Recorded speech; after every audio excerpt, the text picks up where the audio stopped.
Bible, yes, predates the Bible. Many people don't even know who Lilith is, or I should say what Lilith is. Lilith appears in Sumerian, Babylonian, and Jewish mysticism. She was first known as a goddess tied to fertility, sexuality, and the wild feminine side. And of course, she was later reimagined as a demon in patriarchal narratives. In the alphabet of Ben Sira, which is the Jewish lore, Lilith is portrayed as Adam's first wife. This is a lot different from the story we heard about Eve, because they said Eve was made from Adam's rib.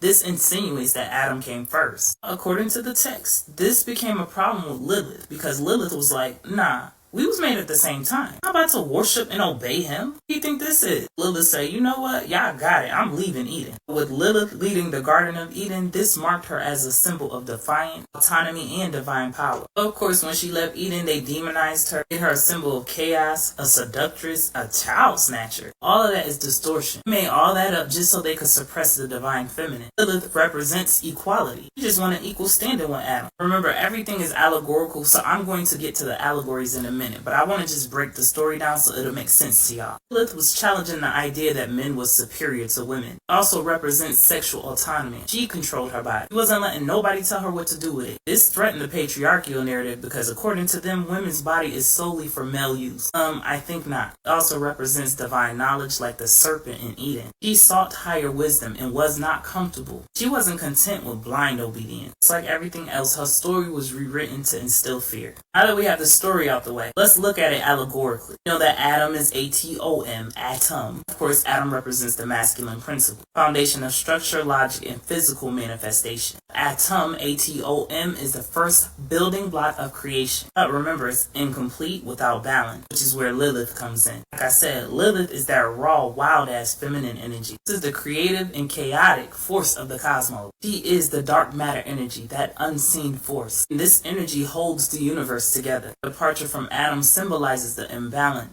Feminine energy is rejected or suppressed. Now, Eve is more of a structured feminine energy. She represents the nurturing, controlled aspect of the feminine. She was shaped from Adam to complement him. It's like the receptive, manifesting force of creation. It embodies harmony with structure. Again, Adam, spark of creation. Lilith is the void, dark matter energy, or what we like to call primordial energy from which every creation was birthed. You think about Eden is a contained, structured garden, which is why Lilith left. Energy cannot be boxed or constrained. She couldn't stay in the garden because her energy is expansive and free. Serpent is the Kundalini energy. This is the force that connects us to divine wisdom and truth. Lilith and the serpent share this symbolism. Both of them encourage the pursuit of knowledge and spiritual wisdom, as well as self-realization. How did Lilith leave the Garden of Eden? She spoke the name of God. This represents the mastery of energy. To speak the name is to understand the frequency and vibration of the creation. Her leaving wasn't rebellion, it was a reclamation of power. Eve represents the structured feminine energy that wants to fit within the constraints of the masculine energy. You know that energy is everything, and Lilith represents energy in its rawest form. Energy reminds us of our full creative potential, connection to the divine, and our shadow self. This energy teaches us to embrace the parts of us that we fear, untamed, intuitive, and passionate aspects of our being. In the video where I talked about Medusa's real story, I told y'all how she was depicted with serpentine locks. In many ancient cultures, so was Lilith. Snakes, aka the serpent, are a representation of transformation, rebirth, and power. This is why they shed their skin. In my Origins of Humanity video, I explained to y'all the correlation and why we shed skin just like the serpent. Snakes are an extension of divine power. This power was a threat to patriarchal control. So of course, Medusa and Lilith were both demonized. Medusa's locks and Lilith's untamed hair, aka her serpentine locks, they are both connected. They represent energy in its unbound state. It has always been symbolic and tied to our spiritual wisdom, knowledge, and power. Don't forget the strength. When we break the stories down, we can see exactly why they demonized both of these figures. Because Lilith bucked the system and left the Garden of Eden, Medusa was demonized after being violated in Athena's temple. They want everybody to believe they was the demon. As part of the larger cosmic shift, we are definitely witnessing the return of Lilith as well as Medusa's energy. You know, energy moves in cycles, so we in the cycle of rebalancing. Divine feminine can no longer be suppressed. People are breaking free from dogma and reconnecting with ancient wisdom. Get this, the rise of Lilith and Medusa's energy is not to suppress the masculine as they did us. We are here to rebalance because masculine energy thrives when it's rebalanced.